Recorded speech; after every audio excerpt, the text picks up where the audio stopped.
Good morning, and welcome to Redeemer Lutheran Church. I'm Pastor Gary Lodeholt. Those of you who are about my age will remember Paul Harvey.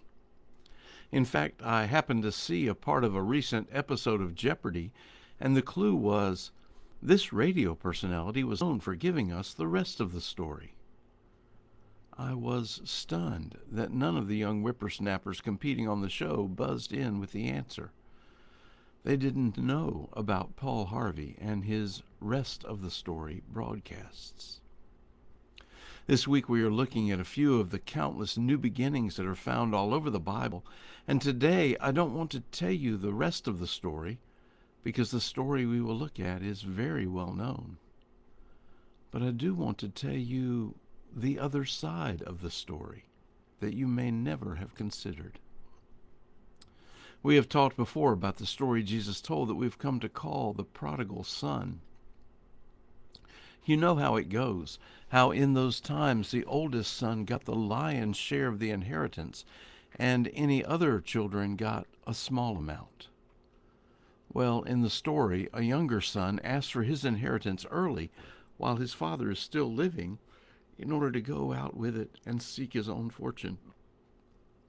The hard part that we might not have thought about is that this young man says to his father, "Let it be to me as if you are already dead." That's a hard thing to hear from your child. Still, the father loved this nasty boy and did as he wished. Well, you know what happened. The young man went off and wasted his inheritance in a wild and lavish lifestyle. The Bible describes it as dissolute living. Finally, this young man comes to himself and decides to head home, his tail between his legs. He knows he has no right to be treated as a son. His only hope is to be taken on as a servant. When he does go home, this father who was treated so badly, is out on the porch looking for his wayward son, and then throwing decorum to the wind, he runs to welcome his son home again. Now the story isn't over. Suddenly we're back to the oldest son, who has stayed around and worked the farm. When he learns that his brother had been welcomed back and there's a party given for him, this older son gets all huffy.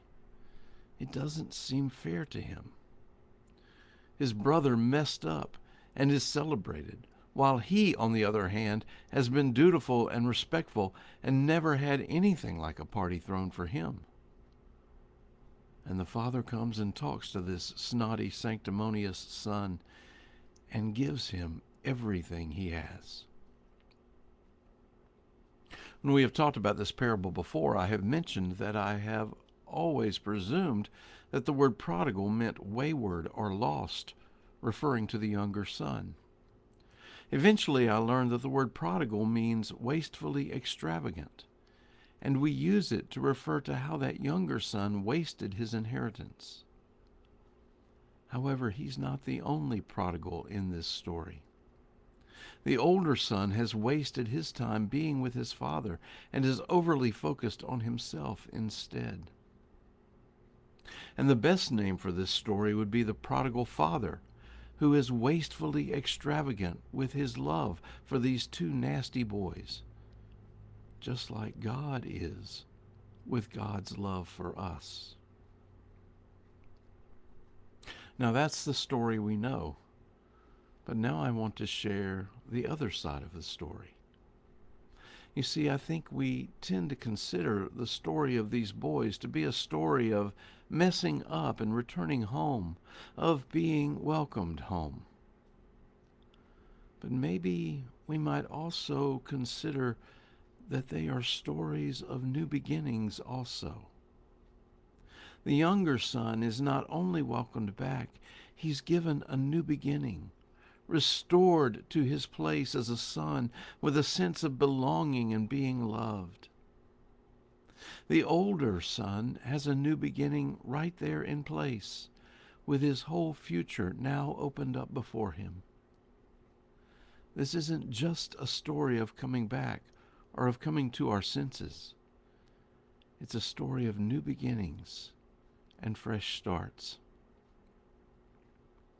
Isaiah 43:18 through 19, in those verses, God says to us, "Do not remember the former things or consider the things of old. I'm about to do a new thing. Now it springs forth. Do you not perceive it? I will make a way in the wilderness and rivers in the desert." We are not trapped by our pasts. God does a new thing among us. In the wildernesses of our lives, in the barren deserts as we perish of thirst, God makes ways and rivers. Our own coming back, God welcoming us back, is not just returning, it is a new beginning. God loves you and gives you a fresh start over and over and over. And now you know the other side of the story.